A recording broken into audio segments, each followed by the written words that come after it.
Good evening, ladies, gentlemen, boys, and girls. Welcome back to another episode of Dota 101.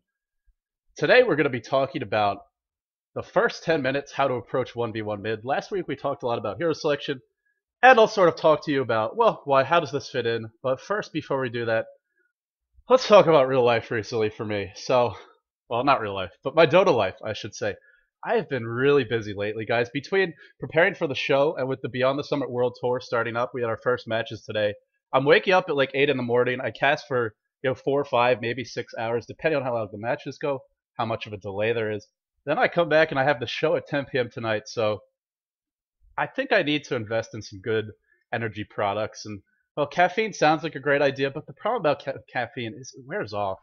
And well, you know what happens as a result. If you're not getting your energy, then you're getting tired. So I've been going to the gym a lot more, trying to sort of get in shape and improve my energy levels. Still, I've been tired. I was damn tired today. And in fact, I'm so tired that I actually hurt myself today. Now, you're probably not going to believe this, but here's what happened. So after I was casting, I barely slept at all last night. I actually was drinking, which, well, let me just say, not the best thing to do if you're trying to sleep and get your rest. So won't be doing a whole lot of that in the future, but I was catching up with some old friends. Anyway, so I end up being so tired. I'm like, all right, I'm just gonna take a nap just for a few hours. Just a delicious, well-deserved nap after a pretty exciting day of casting, I gotta say. Well, speaking of which, if you haven't checked out those matches, I highly recommend them, especially the match that Zenith and Orange played today. The entire best out of 3 between those teams is fantastic. Check it out on Lumi's YouTube channel, or youtube.com/luminousinverse. But anyway, enough about that. I was real tired after I was casting today, so I'm like, okay, I'm going to take a nap. I've earned this, man. So I lied out of bed, and I'm sort of drifting off to sleep. I think I had some stream on in the background, and I yawned. Oh no, you know what? I was watching Breaking Bad, and this show is exciting as hell, but today I just couldn't stay awake for it. I'm yawning. I'm about to go to bed. I end up yawning too much, if you can believe it. And my mouth, like my jaw just, I guess I hyperextended my jaw. I'm not sure what the term is. Not my jaw, but, the muscle there. Oh my God, it was agonizing. Oh, I thought I was going to have to go to the ER or something. I thought I dislocated it, but apparently I just strained the muscle a bit. It's still pretty sore, not going to lie. And no, I'm not kidding. I actually found a way to injure myself going to sleep, yawning. Yeah, only I can do stuff like that. So I'm such a klutz. But yeah, I've been busy lately, and I hope it continues because to me, busy is a good thing, and well, it keeps me out of trouble. So hopefully, there's more of that in the future. Anyway, enough about me. Let's talk about what we have going on this week. Well, last week we talked about hero selection. Dude, it really hurts. I'm just looking at the chat now. It is the worst. And now you can't chew. And look, I'm casting a lot, so I really should be talking about the episode, but screw that. When you're casting, you're moving your mouth a lot. Not to mention eating or doing anything else with your mouth. Oh boy, that sounded better before I said it. But either way, yeah, it's one of these things you don't really appreciate how much you need it until something bad happens. Okay, enough about me and my klutziness. Let's talk about hero selection. So that was the topic last week. We looked at hero selection, we looked at hero roles, how to try and set yourself up before the game even starts to get in a good position to win the game. Setting yourself up for success. That was basically the hero selection episode. The one big thing, and I'm just going to mention this briefly, when I initially conceived of Dota 101, I wanted it to be directed at brand new players, so people who have no experience in Dota, people who may be coming from League of Legends or haven't even played an ARTS before. Action real-time strategy game. I don't like any of the acronyms. I call them Dota-likes, even though I know people don't like that. Nobody calls first-person shooters Quake-likes, but there you go. So anyway, just the strat. You can see I'm tired because my brain's just all over the place. But either way, I wanted the show to sort of be focused for brand new players, but the more that I sort of look back on that first episode, it's just not right for the live format. I feel like for the live format, I can offer you guys a lot more. If I direct it more at the bad players who have that basic background, they know what Blade Fury does. They know what Crystal Maiden's Nova does. They know Crystal Maiden's an intelligence hero. That's sort of very basic information. So if you don't have that background, I highly recommend go to Play Dota, go to Dota 2 Wiki, read some guides, play a few games, get sort of your brain wrapped around the idea, and then come back and you'll find the show a lot more useful. So moving forward, my goal is to help you guys who are bad players or decent players looking to get better, to help you get better. If you're brand new, well, you might be a little confused, and that's just something you'll have to roll with. So I know in the first episode I sort of portrayed it as being for brand new, but it just doesn't feel like it's going to work. So we're going to focus on the bad players, improving everybody. So we talked about hero selection last week. This week, we're going to look at what happens directly after those hero picks. Specifically, we're going to be focused on how to approach 1v1 mid and the importance of those first 5 to 10 minutes in the laning stage. And so you might be wondering, well, why would we want to focus on that first 10 minutes? What's the big deal? I mean, most games, the average pro game goes at least 30, 35 minutes, if not longer. We've seen games as long as 70, 90 minutes. Is the first 5 to 10 minutes really that important? Look at a sport like football or basketball. The first 10 minutes aren't really any more important than the last 10. You still can score the same way. There's nothing that makes those minutes automatically more important, except if you believe in things like momentum. But for the most part, those 10 minutes, why are they more meaningful in Dota? Well, the fact is that Dota is not like a lot of other competitive games. It's not like a lot of other video games, let alone real sports, because in Dota there's a huge snowball mechanic. So if you get a good start, it makes it easier to continue doing well. And in Dota, there's no game where it's more evident than Dota. It's a very unforgiving game for new players as a result, because if you don't know the basics, you will be punished to start, and then it only gets worse. And this is why a lot of new players want that concede option, because it's painful, and really after the first 10 minutes, a lot of cases they're not learning anything. And well, it is one of the downsides to the genre. I'm not saying there should be a concede option. I certainly understand where those people are coming from, but there is this snowball mechanic, and it's so huge in the game. It really makes those first 5 to 10 minutes more important. Every time you get a hero kill, every time you get a tower, your team gets gold, your team gets experience, you get farther ahead. And the further ahead you are, the easier it is to get further ahead. So it's very much, you want to have that good start, you need that good start. And if you compare it to say like a racing game, there are rubber band mechanics, which you sort of comeback mechanics help you get back in the game. Dota kind of has that, because if someone's really high level, if they're on a kill streak and you kill them, you get a bunch of experience and gold from that, but it's not nearly at the same level. So most games of Dota, and I'm not just talking about pub games, I'm not just talking about matchmaking, I'm talking about in-house leagues, I'm talking about pro games. Most games are won in the first 5, 10, maybe 15 to 20 minutes. They are won and lost in the early game. Generally speaking, that's where Dota games are decided. Now, of course, we have our epic late game scenarios, and it's not to say that those moments aren't exciting, but it all begins with the early game. If you have a good early game, then you're set. And if you don't even worry about the other stuff. We really just want to focus on that first 10 minutes. Okay, enough sort of background. Why are we focusing on this? Let's talk about 1v1 mid. And there's two big broad concepts that I want you to think about for these first 10 minutes. These apply to many situations, not just 1v1 mid, but let's just stick with these for today. The first is understand your matchup. And when I say matchup, I mean in the laning phase. Now, last week I talked about late game scenarios and how heroes can sort of interact in those larger scale engagements a little bit. Today we're just focused on the 1v1, so understand the matchup of your hero versus the enemy opponent. That's concept number 1. Concept number 2, develop and execute a game plan based on that understanding. So that's the only two things, the big broad ideas I want you guys to think about is knowing the matchup, and then developing a strategy and implementing that strategy based on that knowledge. That's it. Those are the two big ideas that we're going to look at. Okay, enough background, enough sort of introduction. Let's jump into a replay. This first replay actually came from a forum poster on the Something Awful forums. There's a Dota 2 thread there. And I think I lost his post. But basically, he was just baffled at how the game went so poorly, didn't know what he could have done differently. And this is a very new player, so if you're a bit more experienced, just bear with me. But we're going to take a look at how he plays the matchup, the items he buys, the things he does, and sort of see what could he have done differently. Keep that in the back of your mind. Is he playing the matchup correctly? Does he understand the matchup? Okay, so we're going to jump ourselves inside the game, and our focus for today is going to be this Queen of Pain, and we're just going to leave it on player perspective. So how are we doing on time? Looking quite good, actually. So we're looking at Queen of Pain. He doesn't know he's going to be laning against yet, and he hasn't bought any items yet. One thing to keep in mind, always, as soon as you can, get out of the fountain, buy your items, and get towards the lanes. You want to be able to check the runes before they spawn. You want to be able to block your creep. So right off the bat, a couple of things Queen of Pain could have done differently. And you see this a lot in AP games. Players just sit on their hero picks. They want to counter-pick the opponent. They're waiting for that Riki so they can get Slardar.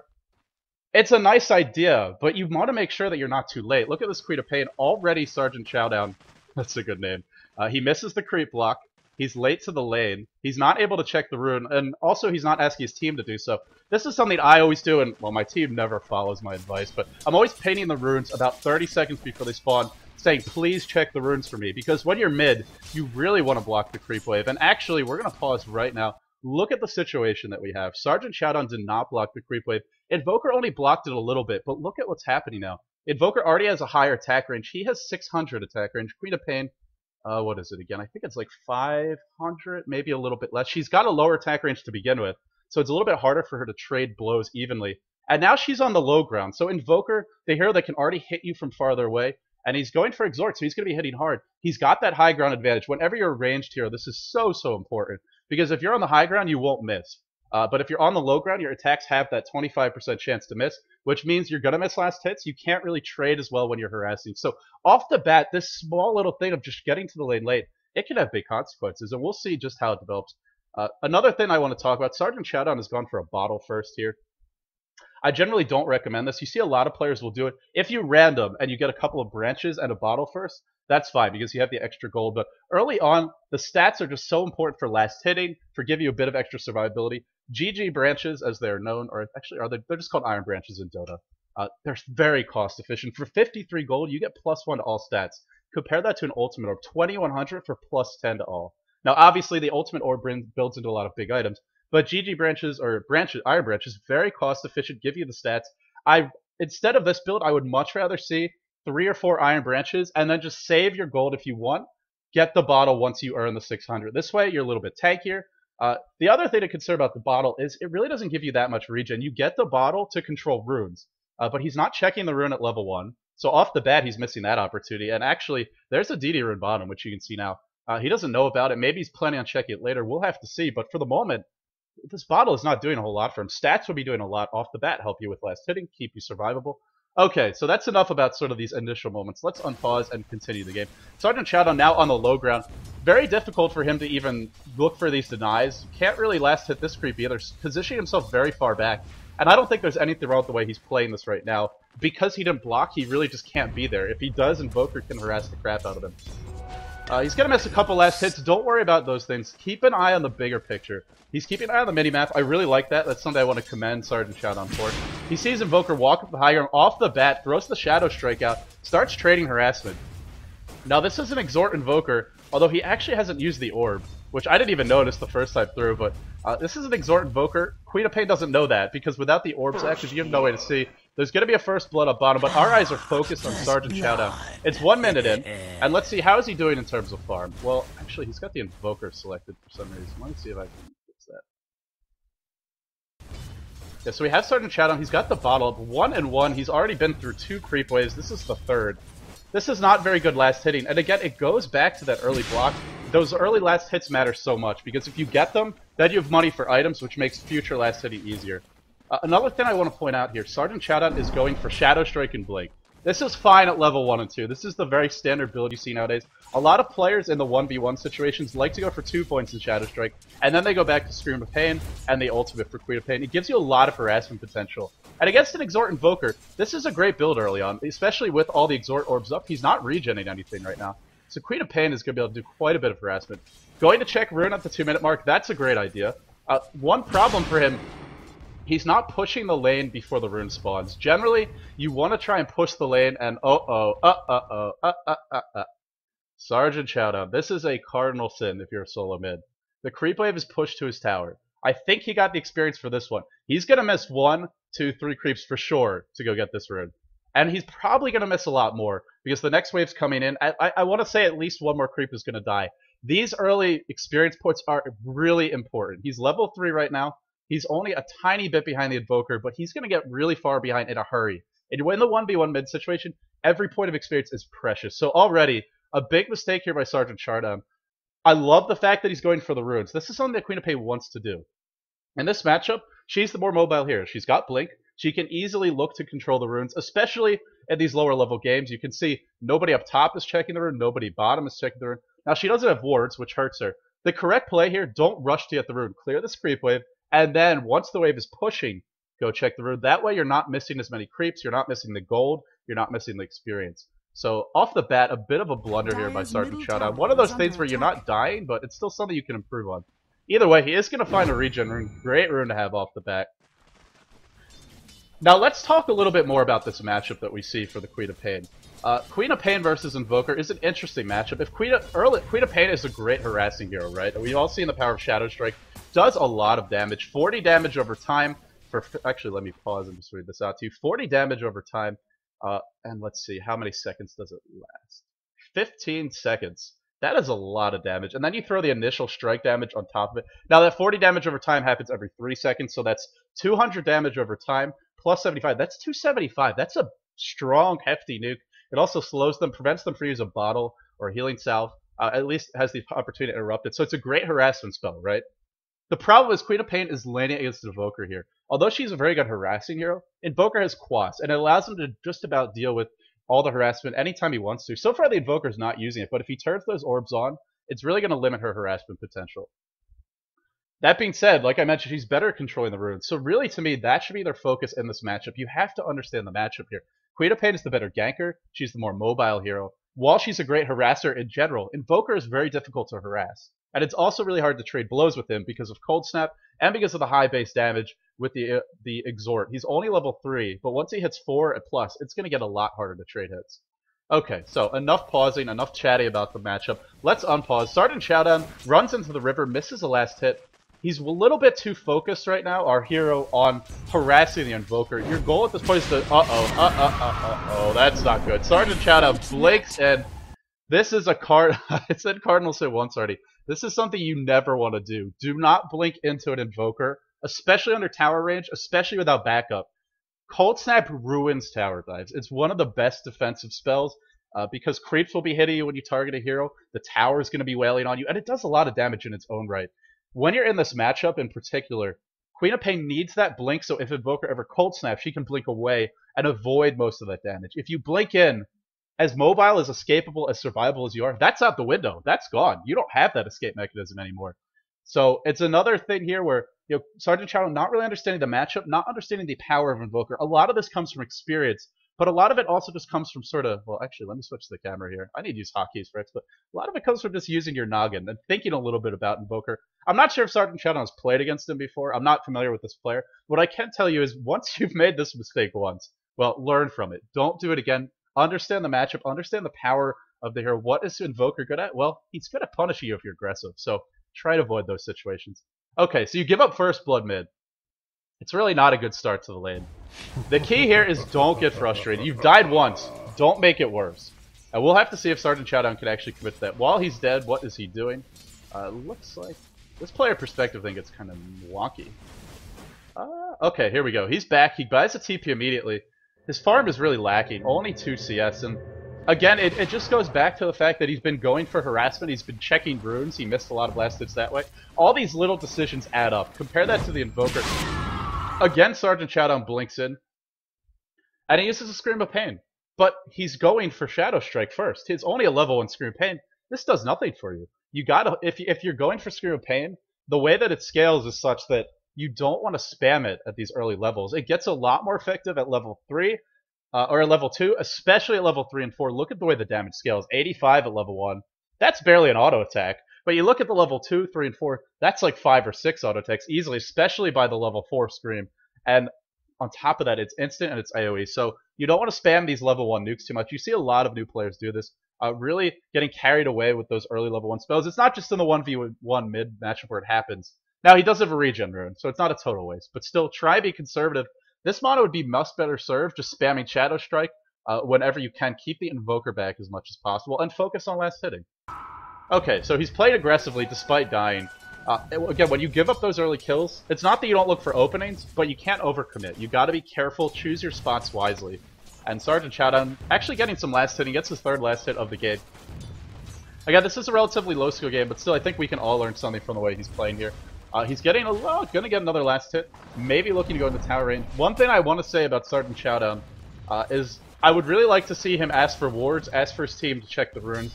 Even if it's just pinning on the map, your team might not listen, but it's worth a shot. And so that's one thing off the bat we're seeing that he's not doing it. Here we go again. He's gonna leave the land when it's not pushed. He's gonna check bottom rune, and whenever you guess the rune, if you don't guess right, it's a big commitment, especially when the lane's not pushed. I think we're going to see 3 creeps die here before he gets back, and he doesn't get the rune.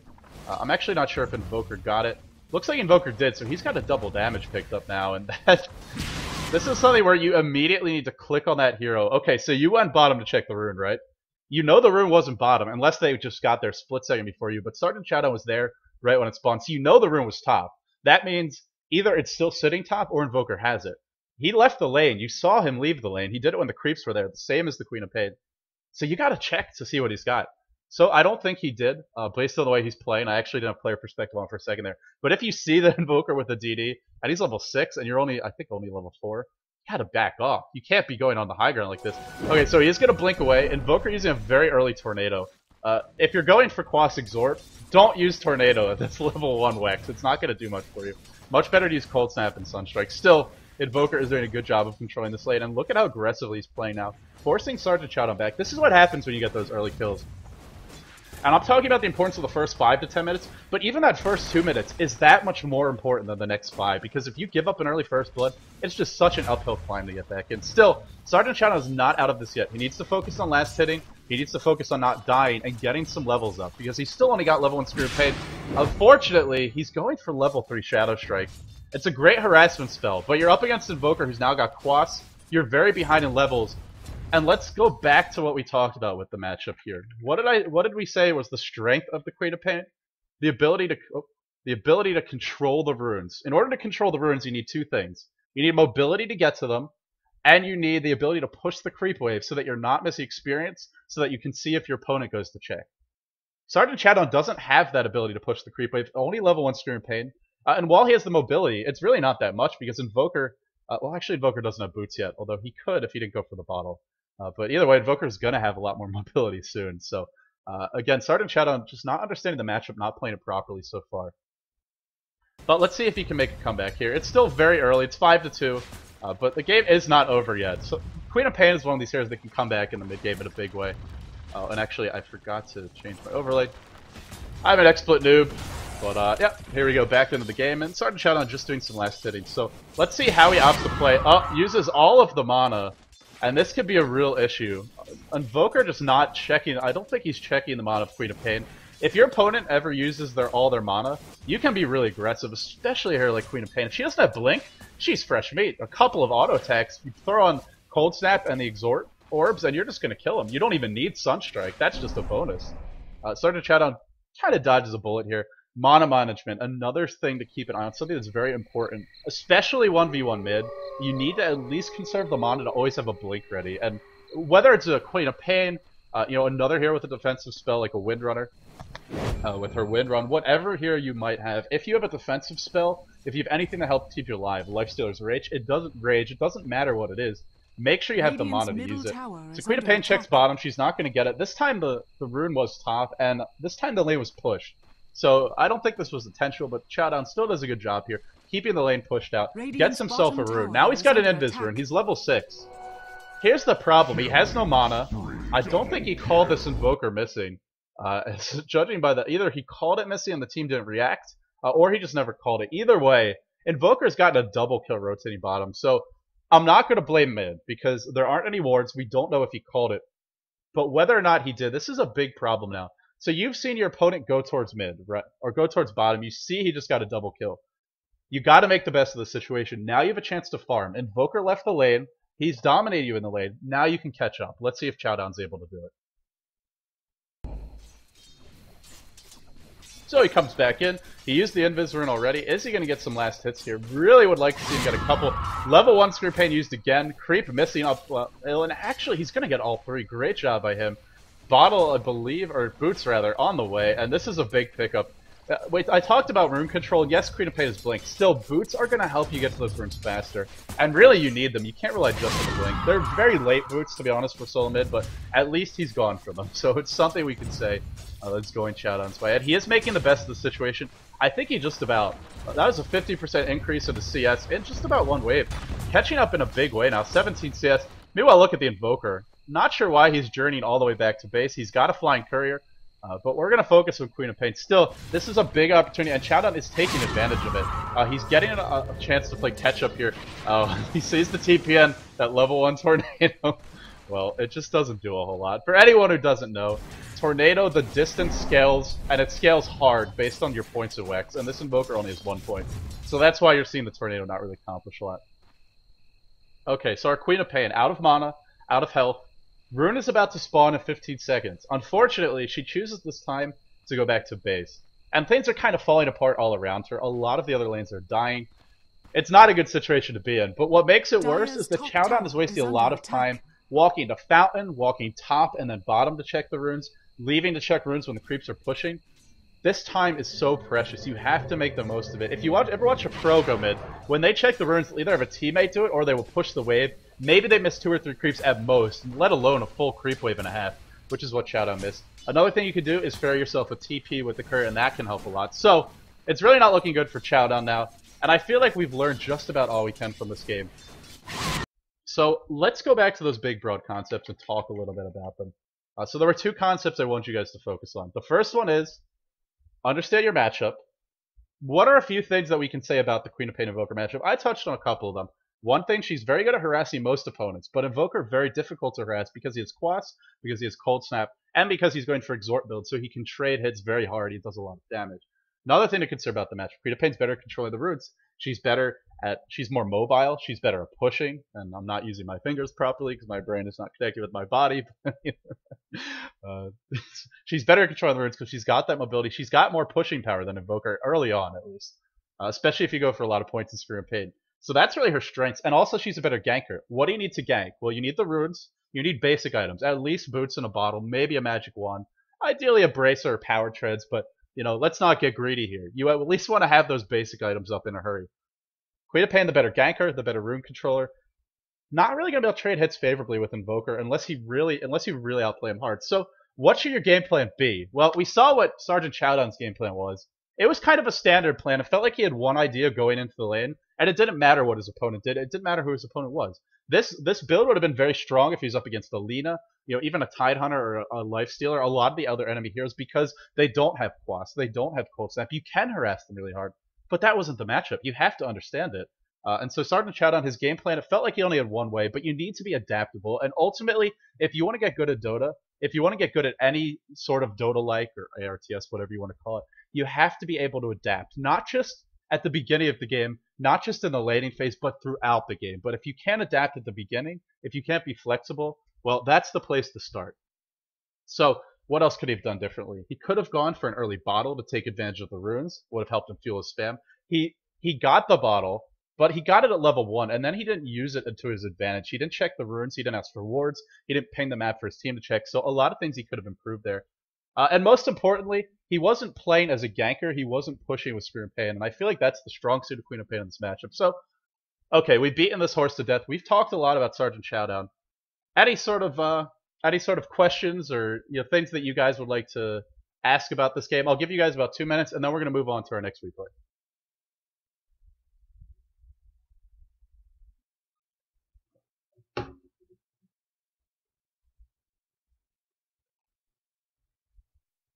Okay, looks like we don't have any questions, so let's jump right into our next game. And this time we're going to look at somebody who is well known for his dominant solo mid play. You can see him here. This is the one and only Ultra Beaver Killer Man. If you're not familiar with him, this is Sing Sing of Mouse Sports that we're going to be keeping our eyes on in the second game. So, actually, I don't have my camera up correctly. Okay, here we go. We're jumping into the game. We're going to be looking, our focus will be on Sing Sing in the middle lane in this 1v1 matchup that he's going to have. So we'll skip ahead through the hero picks. Sing Sing randoms, and, well, right off the bat, we're going to see he's going mid, and he's playing Bloodseeker. Let's think about the matchup here. Let's think about those big, broad ideas. The matchup, as well as taking advantage of the matchup. So what is Bloodseeker really good at? Well, Bloodseeker is great at sort of sustaining in lane. He's got Bloodbath, so as long as he last hits well, he can deal with a lot of harassment. For pretty much, I mean, there are very few heroes that can drive him out of lane. Heroes like Invoker, Queen of Pain probably can if they play really well. But generally speaking, it's just so hard to harass a Bloodseeker. And that's really his strength, is his sustainability. Because of that, he can trade hits favorably, especially if it's up against another melee hero. He's got good base damage, so again, that last hitting, that ability to stay alive in lane, that's really where Bloodseeker is strong and difficult to deal with. Very good at farming early on in the 1v1. Now, obviously, he's very weak in a 2v1. He doesn't have any reliable stunts. He's got a lot of downsides, but his strengths are very legitimate in the 1v1 situation. He's going to be going up against, it looks like, a Sand King mid. Now, let's take a look at this matchup here. So, what does Sand King have going for him? Well, Sand King's better at rune control. He's got more mobility unless Thirst is active, thanks to Burrow Strike, which lets you get to the runes quicker.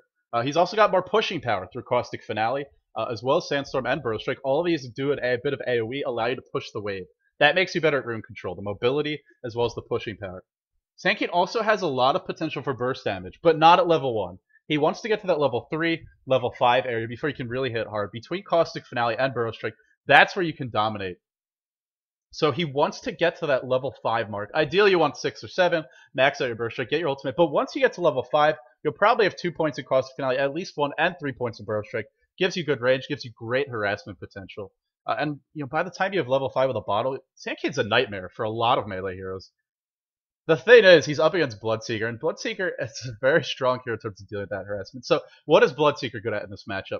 Well, he relies heavily on last hitting to last hit well. If he can do it, then he'll be very sustainable. So that's the matchup we're looking at here. And Sing Sing random, so he will have an edge in terms of items.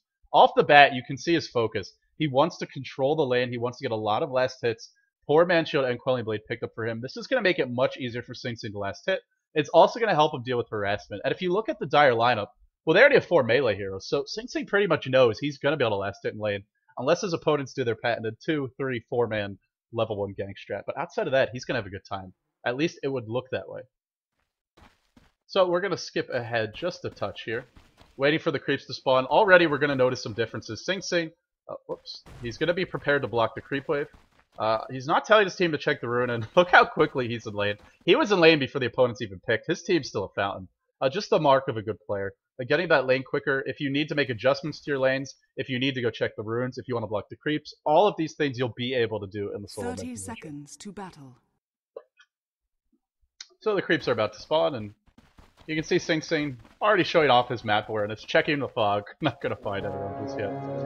But yeah, he'll be looking to block the creeps here to start, and then we're going to see how does he play this matchup. Again, think about the matchup here. Bloodseeker very strong at level 1 with Bloodbath. Sand King wants to get a couple of levels, but if he can get them, if he can get the bottle, that's where Sand King's going to shine. So let's see, what does Sing Sing do? Well, off the bat, a decent creep block, not a great one. Sand King actually gets the better of it. But in this melee versus melee matchup, creep block not the biggest deal. Immediately, Sing Sing starts going and trading blows here with the Sand King.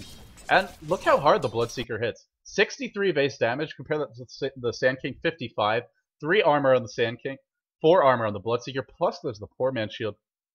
Sing Sing actually didn't even check the Sand King's items yet, at least it didn't look like it. It doesn't matter. He just knows that off the bat at level 1, Sand King is not a scary hero. At least until he gets a point in Burrow Strike and a point in Caustic Finale. It can be a potent harasser, but against Bloodseeker, it's not going to be enough. So Sing Sing already asserting his dominance in the lane from the very word go. And we're going to see that he continues to do this as the lane progresses. Look how much damage he's taking. The Sand King not even trading hits back, just trying to last hit, pretty much already conceding Sing Sing's dominance. And you can see, even though Caustic Finale is going off, even if you deny a creep, it will still proc Caustic Finale, for anyone who doesn't know. But it just doesn't matter. Sing Sing able to stay at full HP. Sand King already down to half. He's also rushing a bottle, and you can see Sing Sing's not done just yet.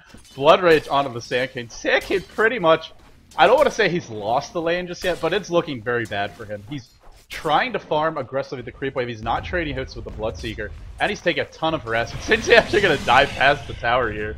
Well, you live by aggression and you die by it, but for the moment, Sing Sing is going to live by it here. Sand King, that level 1 Burrow Strike, not actually able to get in range. You can see the range is so small at level 1.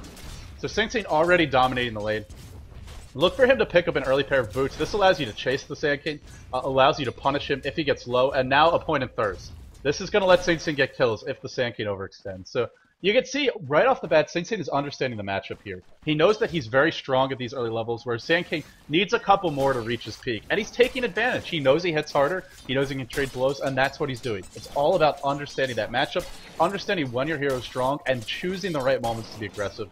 And you can see Sand King just can't approach the creep wave. What he does, he Burrow Strikes out. He just wanted his damn bottle. He's finally going to get it. 580 gold in the bank, but it was a costly bottle. He's out of tangos at this point. Sing Sing already level 3. Let's take a look at the creep stats. Sing Sing up to 13-1. Sand King up to 3-0. And I'm going to pause the replay here because you might be thinking, alright, well, Sing Sing's the better player, right? I mean, Sing Sing's a pro, so it's to be expected that he wins pretty much all his 1v1s, especially against your average pub player. Even if the Sand King's a good player, well, he's not a competitive one. At least, I don't think he is. So, isn't Sing Sing supposed to win? Well, yes, generally, you'd expect him to, but it's not just the fact that Sing Sing might be better at the game than the Sand King. It's the fact that he has a better plan going into it. And this is the mark of a great player, is understanding when you're strong and take advantage. It's something you get an instinct for the more you play Dota. A lot of it comes from experience, but a lot of it also comes from using your noggin, thinking about the your noggin, thinking about the matchup, trying to figure out where you're strong, identifying those opportunities, and then building a game plan around it. That's exactly what we see Sing Sing doing. Okay, so we're going to jump ourselves back into the game, and Bloodseeker drops the thirst. He's actually going to dive the Sand King. Well, there's your first blood. So as soon as Sing Sing sees an opening, he pounces, no hesitation. Again, he knows that he can win this matchup. He knows there's nothing the Sand King can do. If Sand King is silenced, what could he do? Try and prop Caustic Finale? Well, there's no creeps the last hit of the tower. He's very low, and Sing Sing continuing to deny the creeps, continuing to provide that harassment here. Once he has an advantage, he's not going to let it go. That's one thing we're going to see in this game.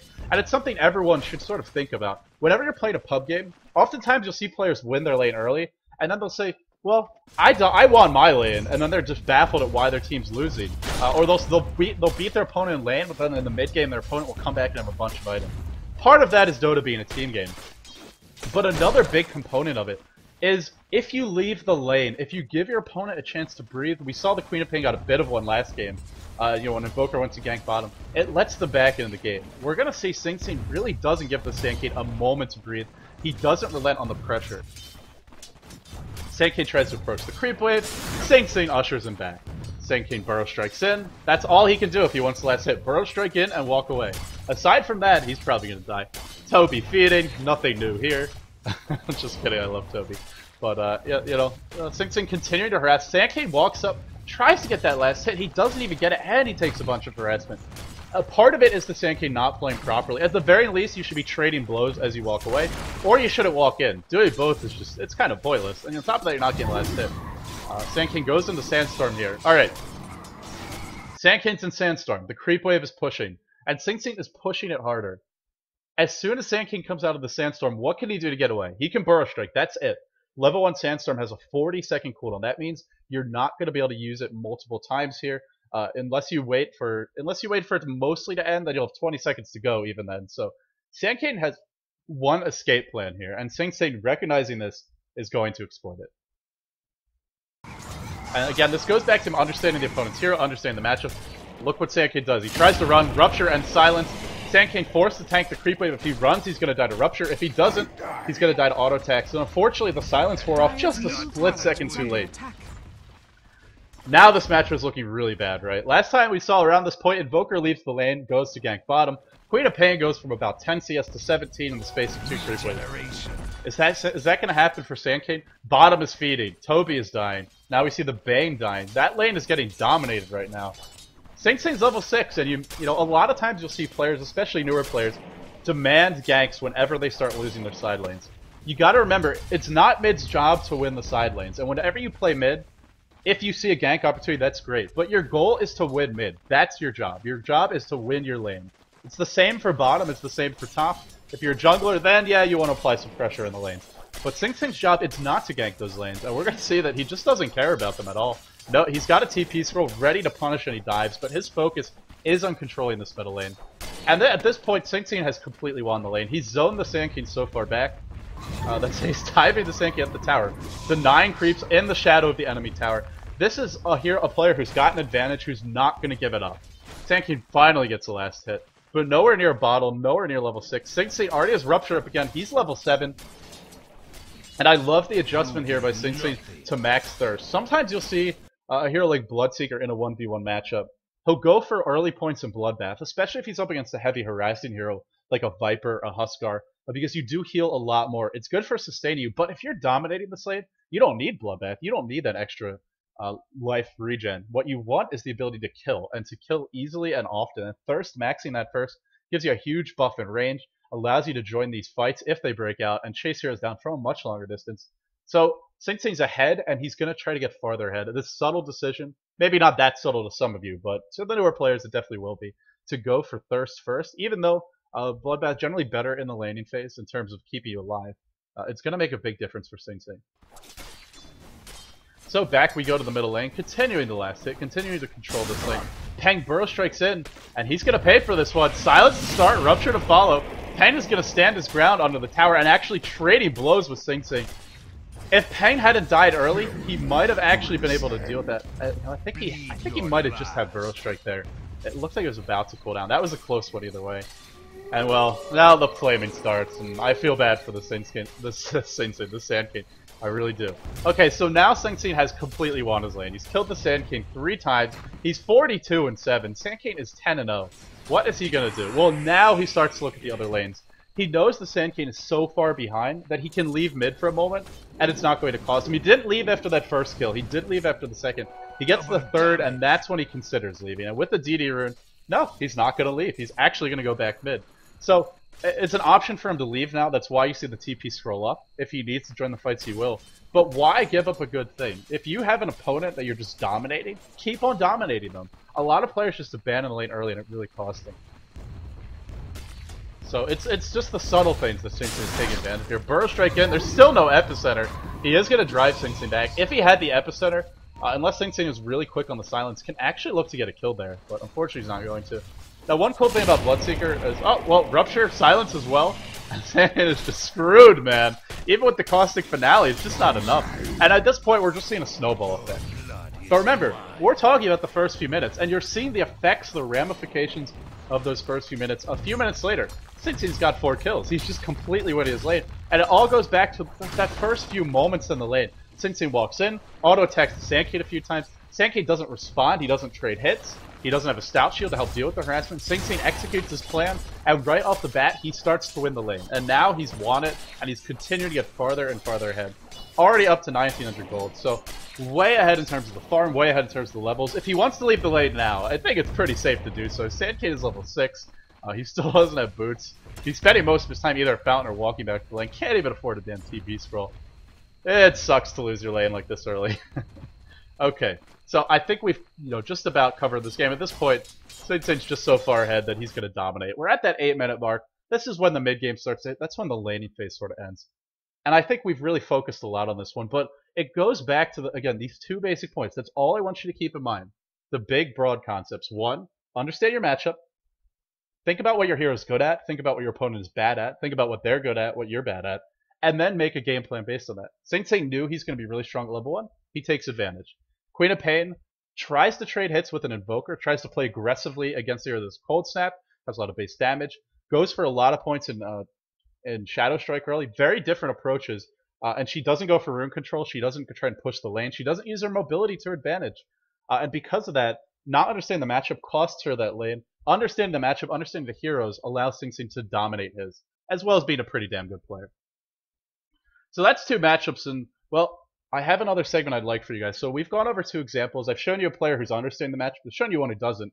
Let's see if I can apply my own knowledge here. So I'm going to ask for a volunteer from the audience who wants to play against me 1v1. We'll go mid. I'm not going to random. You're free to pick whatever you'd like. And I'm not going to counter-pick you hard necessarily, but I'll pick a hero that I feel like I'm comfortable talking about. And we're just going to play through the first few minutes. We'll look at items. You guys all in the chat can sort of offer your input. If I make mistakes, you can talk about that too. Hopefully it'll be instructional. So anyone who wants to volunteer in the chat, I am thinking of a number between 1 and 20. Closest guess is going to win. This is for Dota 2. You do need to have Dota 2, and I'd like you all to be logged in. Oh, it is going to be Holy One. Holy One gets it with the 17. So Holy One, would you like to play me 1v1, my friend?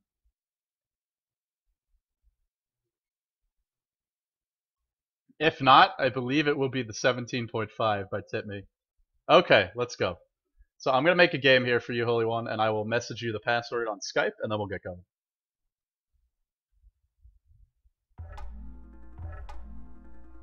So again, we're just going to focus on those first few minutes, and keep in mind the matchup that we see. Think about the matchup. That is your focus. How do I want to play? What do I want to do to take advantage? So let's see. I'll pick. That's fine. We're going to do automatic for the server, and in we go. Oh no, they patched Dota! Oh, okay guys, I gotta restart my Dota real quick. This should only take a second.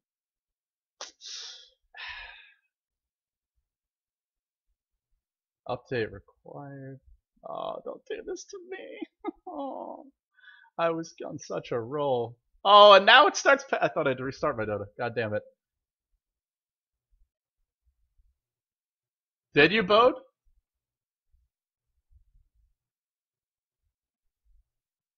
Wait, did Bode say it first?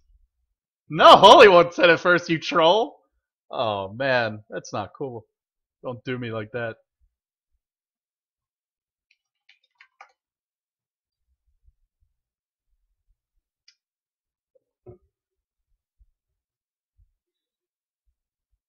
Remember guys, understand the matchup and develop a strategy to try and take advantage of it. Now, again, this is going to be a 1v1, so there's some things we won't see, like you can't go for ganks. You can get a rune, but you can't necessarily use it to its fullest potential. So it's not a perfect example, but just focus on the 1v1 matchup, and we're just going to be focusing on the laning aspect of it. I see some very offensive things in chat here. Please keep it clean. Mods, stay on top of that.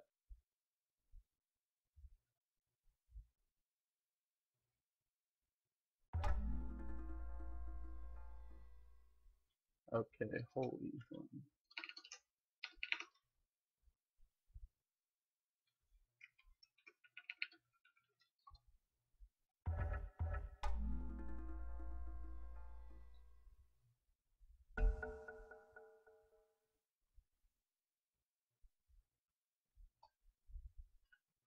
Okay, away we go. So we are into the game. I'm going to flip the camera over right now. And I'm going to turn on my thing that lets you see my screen. And we're going to be peachy. Yeah. Oh man, my jaw is hurting me right now. Good luck, have fun. Okay. I'm going to pick a hero that I like to play. What hero might that be? Let's play... Any requests from the chat? Any requests on who I should play? He's going to Shadow Shave an LD. Oh, that's cruel. Okay. So he's gone for Storm. Now, I will say if you really want to hard counter Storm, Queen of Pain's a good option. Venomancer is very strong 1v1. I'm not gonna do wrong by my boy Holy One. I'll pick a hero that I like to play, which is pretty decent against him. Okay, so let's think about this matchup here. What is Templar Assassin really good at? Well, she's great at harassing early on, especially against nukers, because refraction prevents you from taking any damage. Oh, Holy One. TA isn't OP. Little QQ already coming out. But, yeah, refraction, great for allowing you to tank nukes. It's very strong against heroes that don't have damage over time. So let's see if I can exploit that to dominate this lane. And of course, I need a courier off the bat. I recommend you buy one as well. And away we go into the lane. And actually, I've got to fix my camera. So it is revealed.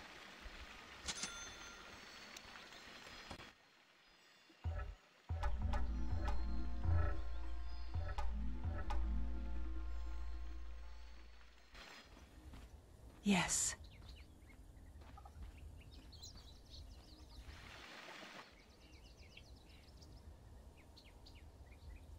That is clear. Now, TA is a hero that should dominate this lane. I agree with that in the 1v1. She definitely should win the lane. But why does she win the lane? That's what matters. Why is she good against a hero like Storm Spirit? Well, refraction makes his nukes very unlikely to do much to you. In fact, once you get a couple of points, you're pretty much immune.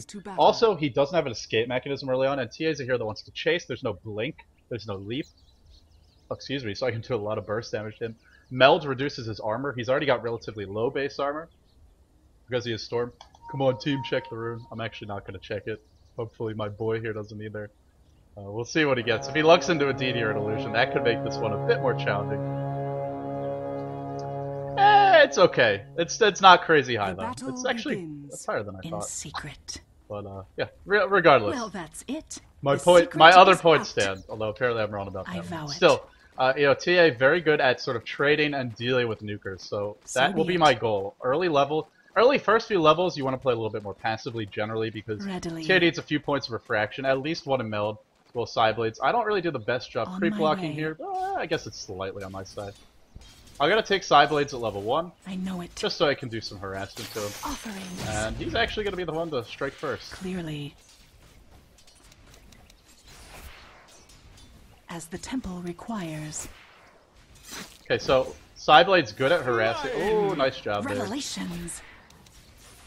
You can see it splashes through in a straight line behind the creeps, Interesting. and allows me to do some damage to him. Oh, come on, where's my uphill miss? You kidding me? Strange. You kidding me?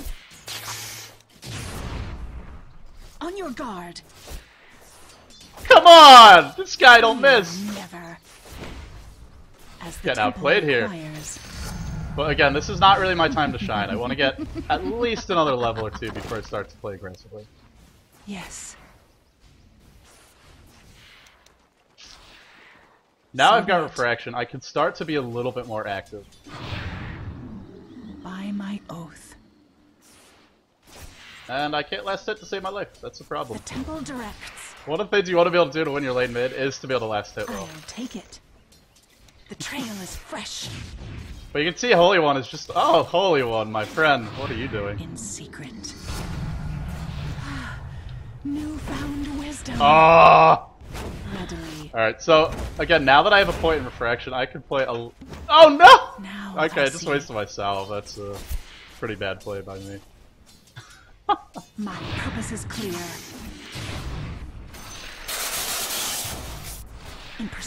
The mysteries. Damn. Just can't get these kills, man. Clearly. Okay, so I actually need a salve. Sadly. I really shouldn't, if I didn't suck at using my items. So it is revealed. Yeah, you could argue that the Entire tangos aren't the best structures item are purchase. fortified. I can see that. I like tangos On mid my just way. because you don't actually have to... You don't have to time your salve necessarily, you can just pop them and then stay in the lane. But there's a decent point to be made that, well, they're not going to do a whole lot for you mid because you have to walk back, the trees are not close to you. But this is, again, this is where Templar That is Assassin clear. starts to get scary. You got 2 points of refract now, you can dive the tower, you do a lot of damage. And, well, now I'm going I to salve know up. it. I have my... Actually, I think I need a bottle. Readily. The one thing I really want to do is try and kill him before he gets to level 6, but because I'm not playing it well, Denied. not sure if I'm going to be able I to. sense some mystery. Because once he gets 6, it gets a lot harder. And that's the other big thing about Clues this to matchup. follow. Denied! Is when you're up against Storm, you really want to kill him Now before he I gets 6. see. Otherwise, it's very difficult to deal with him. Even if you get an opportunity, he can just zip away I with know his Your it. top tower is under attack. So again, these are all the sorts of things you want to think about in your lane. secret. You know, how can I get advantage in farm? How can I So it is revealed. get an advantage early? When is he going to be strong? Clearly. And what do I need to do to keep that advantage if I'm getting one? And you can see now, although I'm playing this On my way. rather poorly, I would say, I am still zoning him back from the lane just because I'm stronger So right be now. it. You can't really do anything about it. It's not like he's making a big mistake. It's just the matchup. I know it. As the temple requires. Now, one thing you want to do as TA is try not to secrets waste shall your be refraction exposed? charges on creeps. You You can see do I am not. making that mistake. You want to try and keep them up so if he uses nukes on you, he's not going to have the advantage. Alright, so now I push the wave. My courier is going to arrive. This is a good time to check the route. You can see I'm not missing many strange. creeps right now. It's still a full wave there. Rune is actually bottom. It's something I would really like to have, as well as my boots. He's gonna go for it, probably listening to me right now. Truth is near. If you're a good player and you see someone go to check the rune, and they don't come back with one, it means you know where the rune is. So I'm just messing with Holy One, of course. But while he's gone, the best thing I can do is to Trail of push the lane, clues. try and make him pay for it, make him trade off as much as possible. So if he's gonna leave the Yes. lane, I'm gonna push into the tower, and that means he's gonna miss out on a lot of last hits he would like to have. In secret. And again, guys, it's not about this matchup. Like, it doesn't matter if I'm stronger than his hero or weaker. The point is, Clearly. how do you approach your matchups in general? That is the focal point mystery of this whole deepens. series. Like, you're not always going to have I a see. perfectly even matchup. That rarely happens in Dota. So don't worry about know that. it. It's just, first of all, it's not that realistic, and even if it does, it's okay that this isn't a good That is matchup. If you clear. have the advantage, well, take advantage of it. I mean, I'm not doing the best job of it. It's one thing I will say, but now I can go for a kill as he is level 5. Means he can't easily run away from me. He's gonna try, but I should be able to dive the tower and get an early kill. I should be able to dive the tower and get an early kill. Okay, there we go. Of my first So I hit level 6 first, that means he doesn't have his ultimate to escape, and that's until where I it has strike. been So spilled. it's all, again, sense some it's all about mystery. just recognizing when your opponent is strong understand their heroes, you do need a bit of Yes. game knowledge to do this, but it's something you acquire over time. And then take advantage of the matchup as much as possible. If I'm the Storm in the situation, would I do anything differently? Well, I'd probably last hit worse than him. The one thing I would say is I would be very reluctant to leave my tower if TA is 6 before me. This pretty much means you're the sitting duck if he ever goes in. This is a bit of a dive, probably a bad idea. I'm gonna back off. And now he is still fine. And he's gonna sell up. Okay, now I've got phase boots and a big item pickup for TA. Oh, come on. So another nice thing about TA, you can use your traps to scout the runes. You can also do this for Roshan. You can even scout neutral camps to see if your opponents are doing them. And, well, once again, he's going to luck into another rune if he elects to go for it. I'm going to try and force his... Uh-oh. Uh-oh. Well, that's where TA is. Just a really annoying hero to deal with. You can see that even though he's got his ult, even though I'm very low, refraction keeps me safe. Without refraction, I was just absolutely dead there. But I don't have mana for refraction now, so now I have to be pretty careful. Until I see that he's out of mana, at which point it could be a lot more aggressive. The truth is near. If I had 5 more mana, you would be a dead man. I'm not ready. So one thing I like to do a lot when I go mid is bottle Crow. I think especially in pubs, if you're not able to get the runes, which you often won't be, it's not that you can really punish your opponents. Clearly. On my way. Not yet. It's not time yet. You see, even though he's got ult, he's going to be driven back to the fountain. So, you know, I might have actually gone to check bottom rune. Either way, the point is, he ain't laning right now. I'm already level 8, he's level 6. Like I said before, it's a matchup that I should win 1v1, but it's not just about having the advantage, it's about exploiting that advantage. Interesting. Oh god, I got the Hawk here on. He's out of mana, I checked that quickly, now I know he's dead. Okay, so... And now I'm wasting my bottle charges because I'm bad. Gonna get the illusion rune. Okay, I think this is instructional enough. At this point, there's just really not a whole lot Storm can do in this matchup. It's a bad matchup from anyway, and if you die early, you just can't go back. So, GG, Holy One. Thank you for playing. Thanks. Yeah, big thanks. Big round of applause for Holy One, to being brave enough to 1v1 a mighty Dota player like myself. If you can't tell, I'm kidding. I'm not a great player. Okay. Yeah, it was an easy matchup for me, but again, it's about understanding the matchup, and it's about building a plan that takes advantage. That is what I want you guys to focus on. So that brings me to your homework for next week, or over this next week, I should say. The next time you play a game, I want you to ask for solo mid. Hopefully you'll get a 1v1, especially if you're a newer player, you probably will. If you're up in the higher brackets, well, you're probably going to deal with some roaming, some ganking early on, but try and get that 1v1 mid. I want you, as soon as you get to the lane, well, ideally before you get there, figure out who you're going to be playing against, and then try and exploit that matchup as much as possible. So let's say you're a Venomancer up against the Juggernaut. Be aggressive early on. Use your Venomous Gale, your Poison Sting, harass him. Try and force him to waste Blade Fury. Whatever your matchup might be, think about the matchup, think about when each hero is strong, and then exploit it as best you can. If you're weaker early on, be careful. You know, don't be overly aggressive. Wait until you reach that point where your hero is really powerful, and then go on the offensive. Play like Sig Sig, use your brain. Don't just blindly go with one skill build, don't just blindly go with one item build. Try and adjust to what you're seeing in the game. So that's your homework. Go 1v1 mid, and then try and apply what you've seen here today. And that means understand the matchup, build a plan around it, and then execute that plan. Okay, so that's it for today, guys. For tomorrow, we have Learning with Lumi. We're going to have an in-depth look at pro team fights. Lumi's going to take a couple of really exciting team fights. I'm not sure if it's one. I think it'll be a few. He's going to break them down in alarming detail. Why is Dota still talking to me? He's going to break them down in extreme detail. So if you're really into that heavy analysis, if you've ever seen Toby cast a crazy team fight, as fast as that man can talk, he can't mention every ability that's being used. He can't talk about every hero. It's just not physically possible. And even if he could talk that fast, we probably couldn't process it. So we're going to take one of those team fights, and you're going to have the opportunity. Lumi's going to give that to you to break it down, to look at it in slow motion, and examine it from every angle. So if you're looking forward to something a little bit higher level, that'll be coming up to you tomorrow. That'll be on Lumi's channel, twitch.tv/luminousinverse.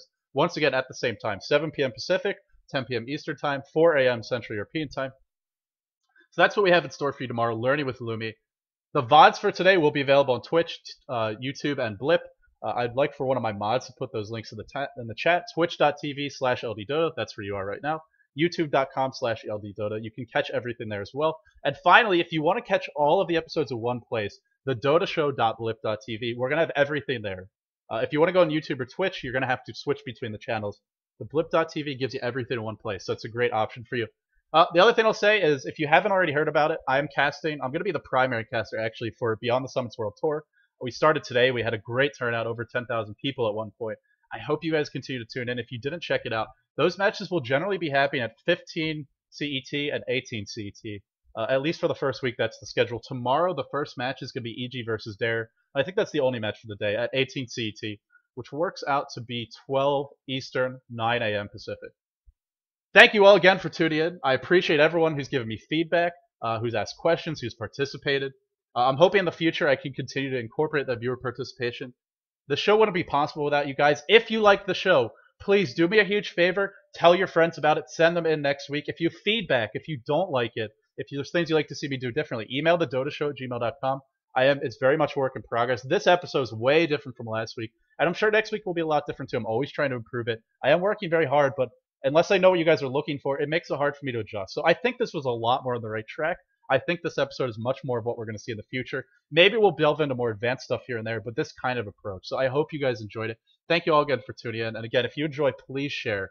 That's going to do it for today. If you want to get more content from me in the future, if you want to support me, go to facebook.com/LDdota, twitter.com/LDdota, or I mentioned YouTube and Twitch as well. That's the best way to support me. I always advertise when I'm going live, whether I'm streaming pubs, whether I'm casting games, or when I'm doing things like the Dota Show, that educational content.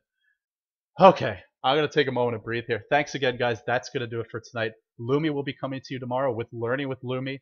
He's going to focus on some team fights, take a close look at them. I will be coming back. Man, I'm spitting everywhere.